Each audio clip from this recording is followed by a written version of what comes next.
با سلام و عرض ادب و احترام خدمت استاد بزرگ، سلام و عرض ادب دارم خدمت شما دوستان عزیزم، هنرمندان خوب و خلاق کشورمون. این دوره رو ما داریم هدیه میکنیم به همه شما عزیزان.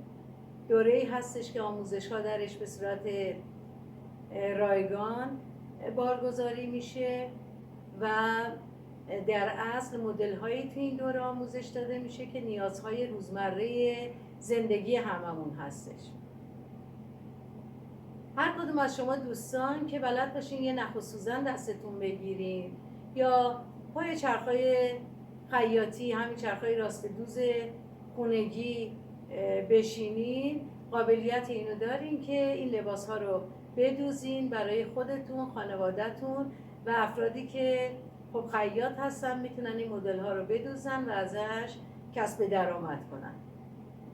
دوستانی که خیاط نیستن خب ابتدا ما انتظار نداریم که این لباس ها رو بدوزن و کسب درآمد کنن، ولی همین که یه لبخندی روی لب خانوادهشون میشونن برای ما کافی هستش. انواع اقسام مدل هایی که شما دوستان از ما درخواست کنید، به شرط اینکه مدل های مجلسی نباشه، زیرسازی نخواد و به تخصص های قبلی یعنی پیش نیاز نداشته باشه، ما انشاءالله براتون به نوبت آموزش میدیم و توی این دوره بارگذاری میکنیم. برای اینکه بدونیم چه مدل هایی رو شما نیاز دارید و بهتون آموزش بدیم، حتما وقتی وارد دوره رایگان میشید به انتهای